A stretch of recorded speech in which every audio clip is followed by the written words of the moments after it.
Любовь Сулеймана Великолепного к своей хасики Хюррем – это история о вечной и бескорыстной любви мужчины к женщине.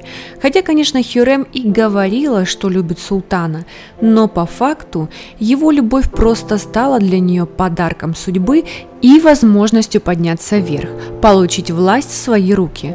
Попав впервые в гарем, Хюррем быстро поняла, что оставаться простой наложницей она не хочет. У нее не было такой красивой внешности, как, например, у первой жены Сулеймана, Махидевран, но она была симпатична и умела расположить к себе человека.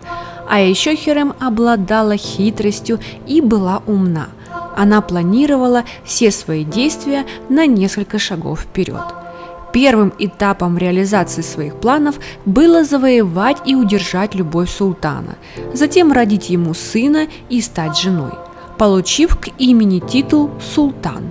А уже потом было устранение соперниц и других врагов, которых у новой жены было к тому времени немало.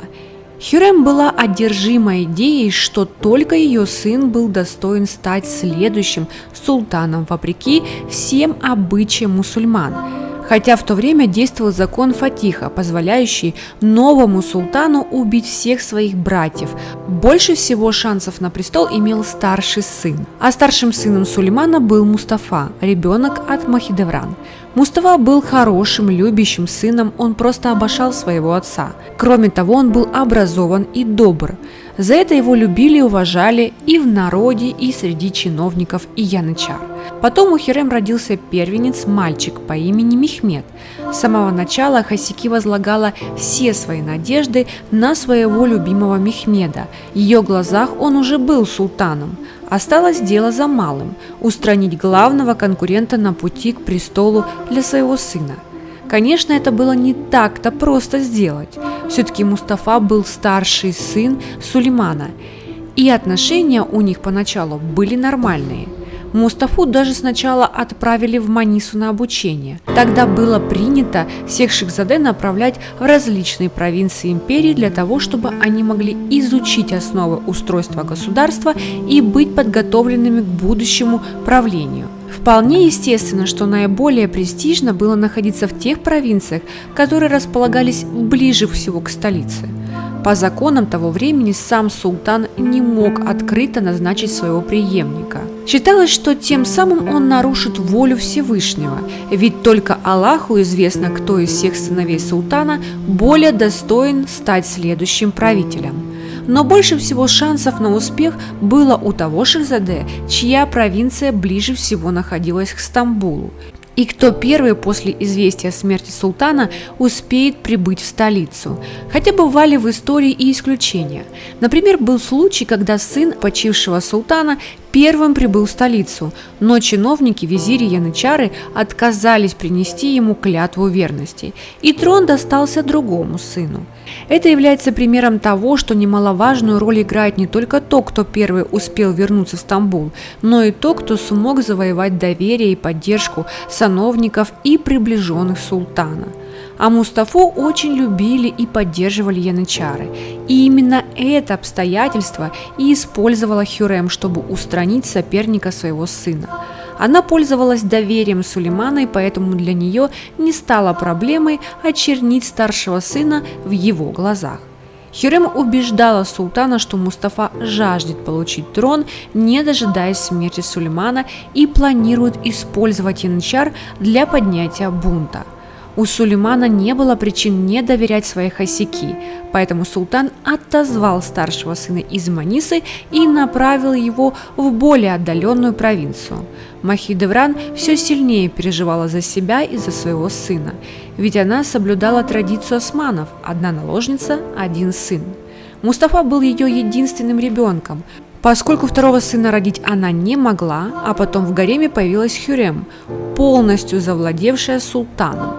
Первая жена видела, какую власть над султаном получила Хюррем, и догадывалась, каким образом это может отразиться в дальнейшем на ней и ее ребенке. Поэтому решила устранить эту проблему радикально. Как уже говорилось, янычары любили и уважали Мустафу, а старшего сына Хюррем, Мехмеда, не очень-то хотели видеть своим правителем. и юный Шехзаде очень переживал по этому поводу. Поэтому Мехмед был очень рад, когда один из янычар выказал ему знаки уважения и рассказал, что среди войска у Мехмеда имеются сторонники вопреки всем слухам. Мехмед был очень чутким и отзывчивым юношей. Он был рад заиметь друга. Звали этого друга Ильяс Ага. Как оказалось, он был подослан первой женой султана Махидевран, чтобы втереться в доверие к Шехзаде и усыпить его бдительность. С самого начала это было сплошным притворством. Сыновей Хюррем никто из янычар не любил и не уважал, но Ильяс Ага смог убедить Мехмеда в своей искренности. Шехзаде настолько привязался к своему новому другу, что пригласил его к себе в провинцию, где сделал своим доверенным лицом. Надо сказать, что Махидевран рассчитала все безукоризненно. Когда Шехзаде Мехмед скончался, никто даже не заподозрил, что его смерть не была естественной. Есть несколько версий того, как умер Мехмед. По одной из версий он умер от естественных причин, по другой, что он скончался из-за оспы. Но в таком молодом возрасте маловероятна смерть по состоянию здоровья, ведь Мехмед был бодр и полон сил. А если во дворце Топкапы появлялась эпидемия, то вся семья султана могла перебраться в другое место, чтобы это переждать. В общем, все сходится на том, что если смерть Мехмеда была подстроена, то сделано это было безукоризненно. После трагической кончины юного Шехзаде Хюррем обратила внимание, что неожиданно пропал его лучший друг и советник Ильяс Ага. Начав свое собственное расследование, Хасики понимает, что ее любимый сын не мог умереть сам. Не став рассказывать Сулейману о своих подозрениях, Хюррем поручила верным людям найти пропавшего янычара и живым доставить к ней. Много времени ушло на поиски, но Хасики была непоколебима в своем желании найти виновных в смерти ее первенца. В конце концов Ильяса отыскали и доставили к султанше. После долгих и ужасных пыток он наконец сделал чистосердечное признание, что по приказу Махидевран он вошел в доверие к Мехмеду, чтобы без помех расправиться с ним. К сожалению, Сулейман так и не узнал об этом, поскольку Ильяс Ага скоропостижно скончался. Он не вынес перенесенных пыток. В дальнейшем Хюррем отомстила Махидевран, оклеветав Мустафу, которого султан потом казнил. Так что на совести каждой из них была смерть детей противницы.